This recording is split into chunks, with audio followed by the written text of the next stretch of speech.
So before I said we're going to have a look at all the dreams in the Bible, and we're going to look at what we can learn from them.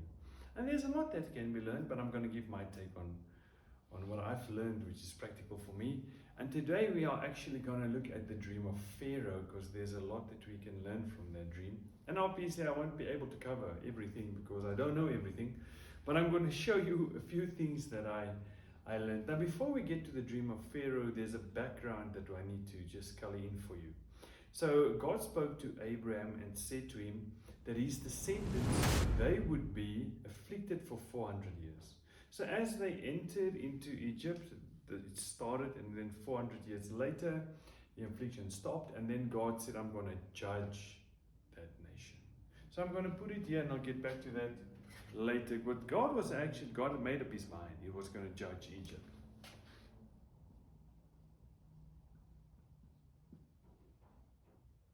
So I'm putting it there. I'm going to leave it there. We're going to get back to that. And then God started this whole thing, which is with a dream. And let me just put it there.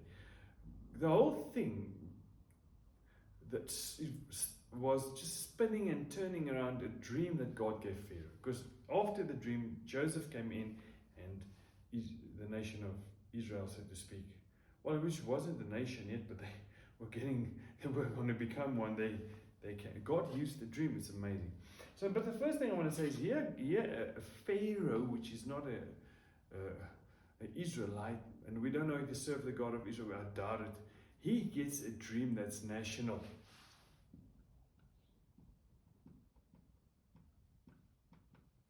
And I found this many times that prophets, some of them gives you the idea that they're the only ones that can hear from God when it comes to words over nations and all these things, which is true. God uses them in that dimension.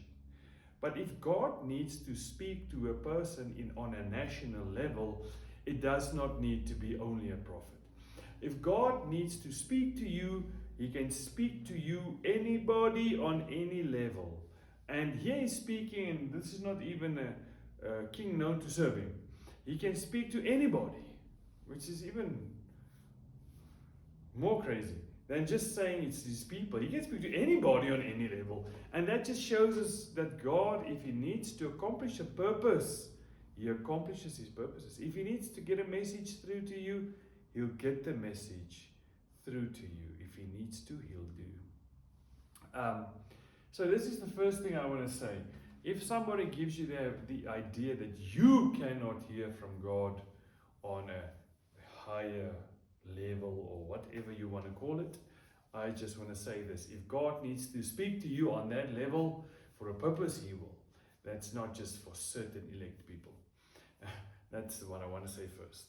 Then I want to look at the next thing, which is positioning. And in this dream, Pharaoh finds himself to be next to the river, which we are concluding was the river Nile, the Nile River.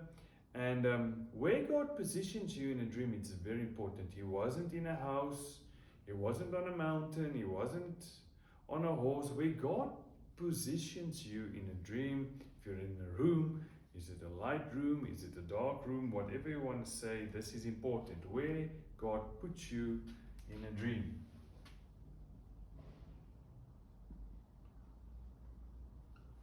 He was outside, he was in nature. And God would obviously do something with nature. He was next to a river. God was going to do something with water. There were cows and there were grain.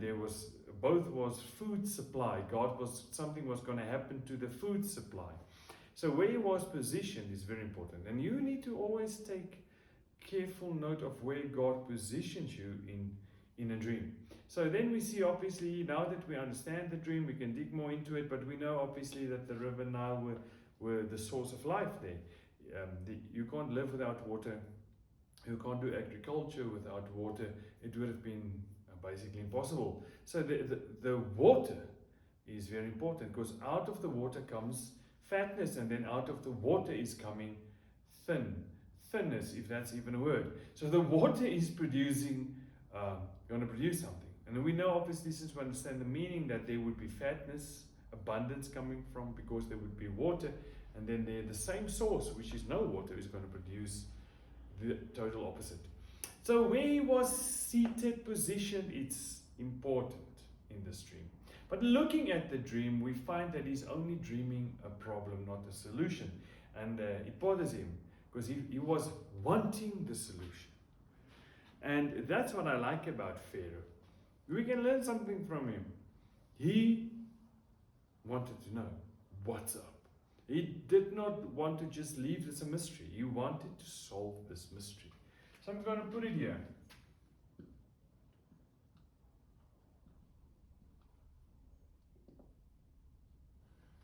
He needed a solution for his dream. Now, many times we might have a dream and it's very disturbing, and we might not feel at all this must happen, but it's just us dreaming maybe what will happen, or maybe the problem, and God is not, that's not the final thing. God wants to give a solution. Even after he had the interpretation of the dream, he still needed a solution. Now, interesting, in his case, there was a second dream, and in the second dream there was grain, and what's really caught my attention was that it was one of the things that Joseph stored up, was grain. And in his second dream, there was somehow hidden one of the things that God would use. This is just wow, to eventually preserve his people and Egypt. So, in this sense, sometimes hidden in the symbolicness of our dreams might be some of the solutions. But if you have a dream, you must be like Pharaoh. I don't want to just leave it here. I need the solution. And this is where Joseph comes in. And one of the most beautiful things for me is that we read about Pharaoh, then we read about Joseph, and suddenly God becomes part of this whole story. We read about Pharaoh, let me put it here, number 4. We read about Pharaoh, Joseph, Theos, just put that sign there. And God. Suddenly God used a dream, this is a dream, to bring himself into the picture of what Pharaoh would do. Suddenly God becomes part of Pharaoh's story through a dream. Isn't that just wow? So God can use dreams to bring himself into the picture. And that's also one of the amazing things we learn from this whole story and this whole dream of Pharaoh. But I want to get into something else before I finish. I think the few lessons we learned here, it's pretty practical, and we know that God uses dreams. But now obviously God said that he was going to judge Egypt. So I'm going to put Egypt aside.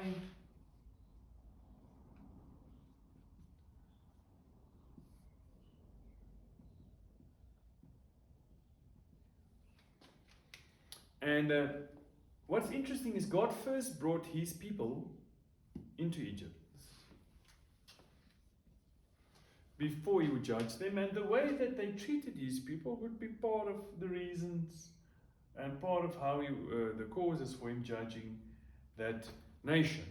But God made up his mind he was going to judge them. And we live in a world which God will one day judge, and they will be judged. Now, we might say, why bother?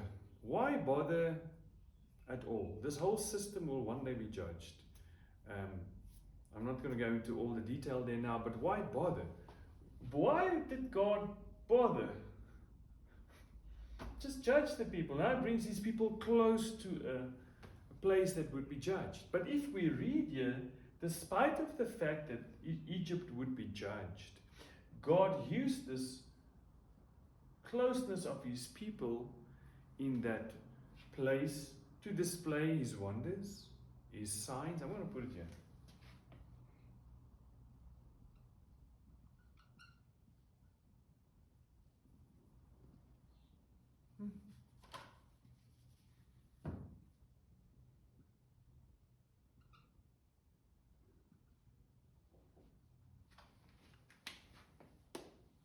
I mean, even to this day, when we read about the Exodus, we're like, wow, it's amazing what God did. And there's so much symbolism that happened there. Out of Egypt, I called my son, all these amazing things. And then also some of the people started to fear him. So God took his people, brought them close to a place that would be judged, to display his power, his wonders, his signs, and many of them actually started to fear him. When they heard that the plague was going to hit, some of them actually made sure that it did not happen to them.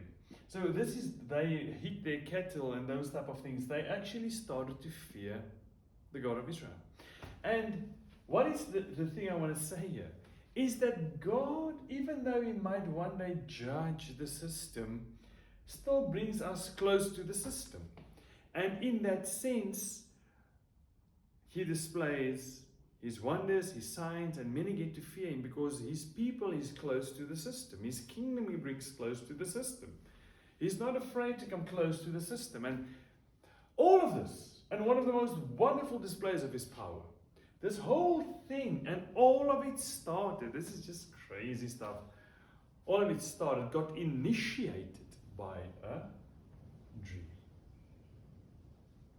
And not an easy dream, a mysterious dream, one that needed a solution. What's my point? God really uses dreams. And if you are dreaming, and you might be dreaming a problem, trust him. Seek his face for the solution. Seek him for the interpretation. Be like Pharaoh. I need the interpretation. I'm going to look for it. And God will eventually start bringing the solution. He's not just giving problems. He likes to give solutions.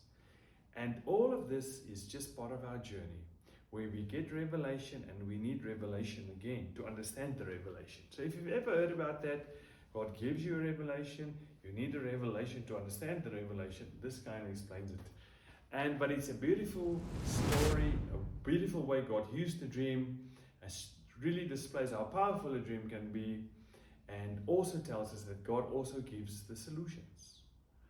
Blessings. Till next time.